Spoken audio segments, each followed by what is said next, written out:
Oui, vous avez bien compris. Le Japon va rejeter à l'océan les tonnes d'eau qui s'accumulent depuis des années sur le site de Fukushima. Alors il ne s'agit pas vraiment d'eau contaminée puisqu'elle a été traitée pour en faire disparaître les particules radioactives les plus dangereuses. Mais pas assez pour certaines ONG comme Greenpeace, ni pour certains pays voisins comme la Chine ou la Corée du Sud. D'un autre côté, les pêcheurs et agriculteurs locaux s'inquiètent pour le dégât d'image causé à leurs produits. Bref, si cette décision est soutenue par de nombreux acteurs et fait suite à 7 ans de débats et d'expertise, elle est loin de faire l'unanimité. Entre santé, marketing et relations internationales, le débat ne fait que commencer.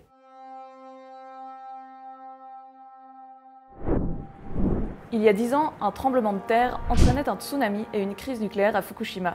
Pour refroidir les réacteurs en fusion, des hectolitres d'eau ont été utilisés, puis stockés dans des bidons bleus sur le site.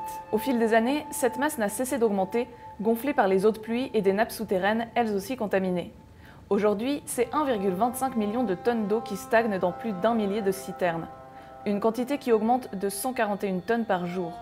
Selon les autorités, les capacités de stockage arriveront à saturation à l'automne 2022. En 2013, le gouvernement commence à décontaminer l'eau des citernes grâce à l'Advanced Liquid Processing System, l'ALPS. Cette technique permet de se débarrasser des principales substances radioactives, mais il subsiste encore des traces de cobalt-60, de carbone-14 et de tritium. Les experts commissionnés par le gouvernement rendent pourtant un verdict positif début 2020. Suffisamment diluées, les eaux rejetées dans l'océan ne constitueraient aucun danger, ni pour l'humain, ni pour l'environnement. Leur teneur en tritium, par exemple, s'élèverait à seulement 1/7 de la concentration permise par les normes de l'OMS pour l'eau potable. Pour assurer une dissolution progressive dans les eaux du Pacifique, le rejet du contenu des citernes s'étalera sur plusieurs décennies dès la fin 2022. Une priorité pour le gouvernement, non seulement en raison de la limite des capacités de stockage, mais aussi pour pouvoir aller de l'avant dans le démantèlement de la centrale.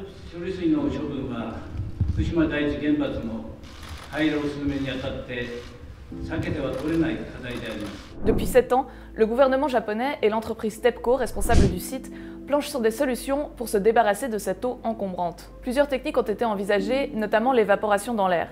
Celle qui a finalement été retenue était la moins coûteuse et la plus rapide pour les autorités. Un choix soutenu par les États-Unis et par l'Agence internationale de l'énergie atomique, qui estime que cette mesure respecte les normes de sûreté nucléaire internationalement reconnues. Controlled water discharges into the sea are routinely used by operational nuclear power plants in the world and in the region. Mais cette décision ne plaît pas à tout le monde. Les ONG, Greenpeace en tête, dénonce une solution au rabais et milite pour un stockage prolongé, le temps de trouver une technologie capable d'éliminer tous les résidus radioactifs présents dans l'eau. D'un autre côté, les pays voisins s'inquiètent.